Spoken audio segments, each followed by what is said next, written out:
Hai,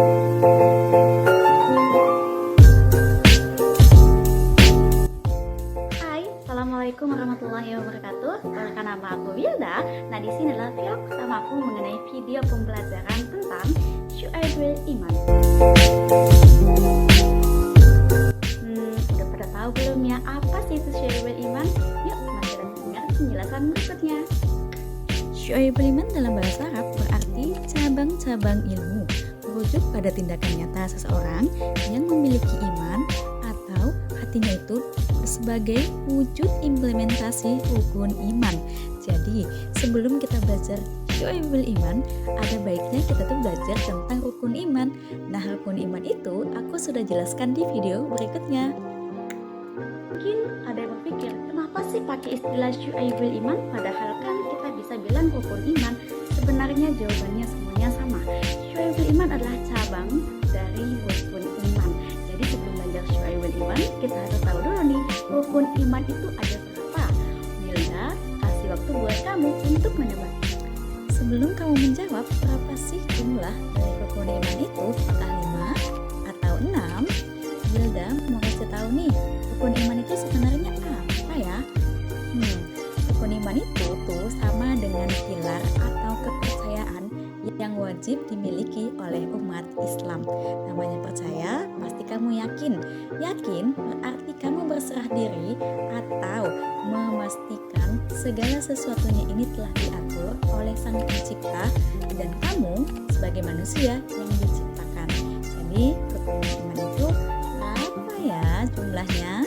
Yuk dijawab. Rukun iman yang pertama yaitu iman kepada Allah. Artinya percaya dengan sepenuh hati bahwa Allah adalah satu-satunya Tuhan yang berhak disembah. Ini juga merupakan sebuah implementasi dari rukun Islam yang pertama, yaitu mengucapkan 2 kalimat syahadat. Rukun iman yang kedua adalah iman kepada malaikat-malaikat Allah. Artinya percaya akan keberadaan malaikat-malaikat Allah yang bertugas menjalankan perintahnya. Seperti yang kita ketahui, ada 10 malaikat yang wajib kita imani.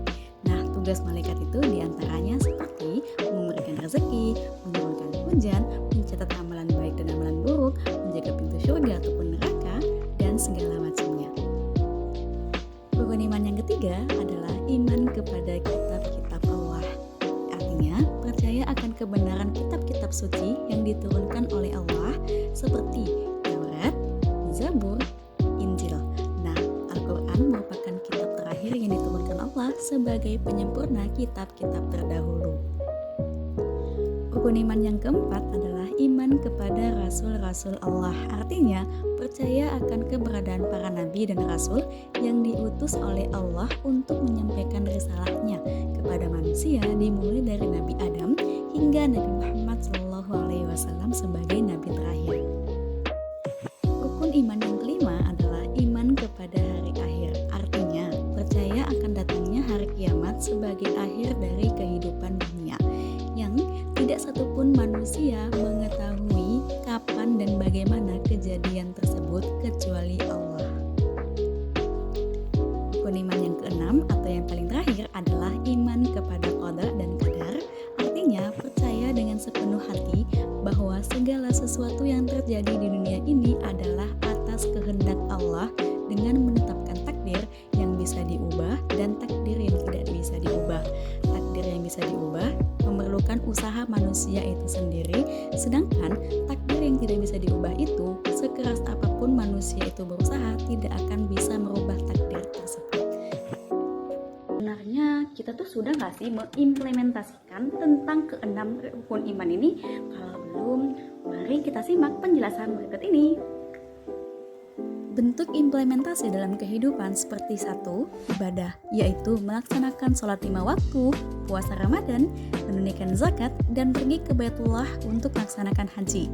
Yang kedua, muhasabah atau selalu melakukan evaluasi diri terhadap amal perbuatan. Yang ketiga, berdoa untuk memohon perlindungan, rezeki, dan segala kebaikan kepada Allah. Yang keempat, tawakal, artinya berserah diri kepada Allah dalam segala urusan. Yang kelima, sabar untuk menerima segala takdir yang baik maupun yang buruk. Yang terakhir atau yang keenam yaitu syukur atau memiliki rasa syukur atas segala nikmat yang diberikan kepada Allah. Implementasi dalam keluarga seperti 1. Menjaga silaturahmi, artinya membina hubungan baik dengan keluarga besar, bukan hanya keluarga inti seperti ayah dan ibu, melainkan juga para sepupu ataupun paman dan tante. Yang kedua, menjadi teladan, artinya seperti contoh atau mencontohkan hal yang baik bagi anggota keluarga lainnya, entah keluarga inti maupun keluarga besar. Yang ketiga, mengajarkan agama, artinya memberikan pelajaran tentang nilai-nilai agama kepada anak-anak atau orang yang masih belum mengetahui tentang hal itu. Yang terakhir atau yang keempat, menciptakan suasana rumah yang harmonis, artinya membangun keluarga yang sakinah, mawaddah dan warohmah. Implementasi dalam masyarakat seperti 1. Toleransi, artinya menghargai perbedaan agama dan keyakinan. Sebenarnya bukan hanya agama dan keyakinan, tetapi toleransi antara suku, budaya, ras, etnik, dan segala macamnya yang mungkin memiliki perbedaan, atau sekedar menghargai sebuah pendapat yang berbeda yang terjadi dalam masyarakat. Yang kedua, adanya gotong royong atau berpartisipasi dalam kegiatan sosial kemasyarakatan. Jadi, kita sebagai masyarakat yang baik harus berkontribusi dalam hal menjaga kelestarian lingkungan. Yang ketiga, menjaga keamanan dan ketertiban. Artinya menjaga lingkungan sekitar agar aman dan nyaman. Yang keempat atau yang terakhir yaitu menolong sesama. Artinya memberikan bantuan kepada orang yang membutuhkan. Implementasi dalam bernegara seperti 1. Patuh pada hukum, artinya menjalankan segala aturan yang berlaku, seperti kita harus berkendara menggunakan helm, mematuhi lampu lalu lintas, dan segala. Yang kedua, mencintai tanah air, artinya memiliki rasa cinta yang tinggi terhadap negara ini. Yang paling terakhir atau yang ketiga, berpartisipasi dalam pembangunan, artinya memiliki kontribusi dalam pembangunan negara, seperti membayar pajak. Implementasi yang paling terakhir adalah berinteraksi dengan alam. 1. Menjaga kelestarian alam, artinya tidak merusak lingkungan dan memanfaatkan sumber daya alam secara bijak. 2. Atau yang paling terakhir adalah bersyukur atas nikmat alam, artinya kita itu melihat keluar ke alam luar sebagai sebuah keindahan dan memanfaatkan atas pemberian yang diberikan oleh Allah. Gimana setelah baca implementasi dari rukun iman itu ternyata kita masih jauh mungkin ya, atau kita udah di pertengahan, atau iman kita sudah sempurna. Nah, kita lanjut yuk ke topik yang tadi, yaitu Syu'aibul Iman. Jadi sebenarnya pembagian Syu'aibul Iman itu ada nggak sih? Jawabannya ada. Wilda kasih waktu lagi untuk menebaknya. Betul, Syu'aibul Iman pembagiannya ada 3. Yang pertama adalah iman dengan hati, yang kedua iman dengan ucapan, yang ketiga iman dengan perbuatan.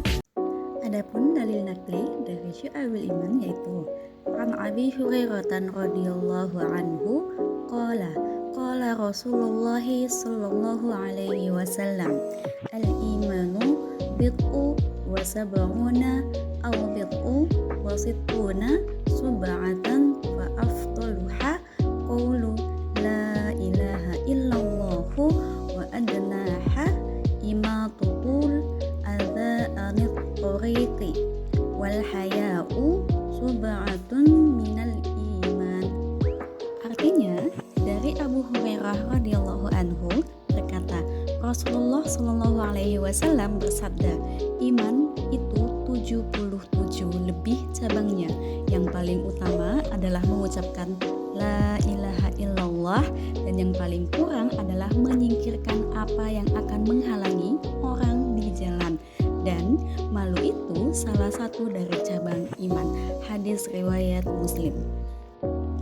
Yuk kita masuk ke bagian Syu'aibul Iman atau cabang-cabang iman. Terdiri atas 3.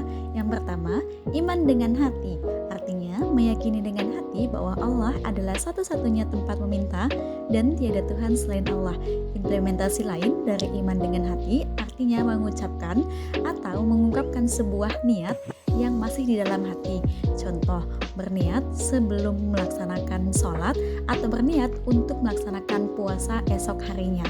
Yang kedua, iman dengan ucapan. Artinya diucapkan secara lisan tentang keimanan yang dimiliki, seperti berniat sebelum melaksanakan sholat. Jadi, yang tadi adalah bagian berniat hanya ingin melaksanakan sebuah ibadah, yang ini niatnya itu diucapkan dengan lantang melalui panca indera mulut. Yang ketiga adalah iman dengan perbuatan. Artinya mengamalkan dengan anggota badan seperti sholat, puasa, haji, dan zakat. Jadi dimulai dari niat, ucapan, dan perbuatan merupakan satu kesatuan untuk mencapai sebuah keimanan yang sempurna. Sampai juga di akhir video, sampai jumpa di video selanjutnya. Assalamualaikum warahmatullahi wabarakatuh. Dadah!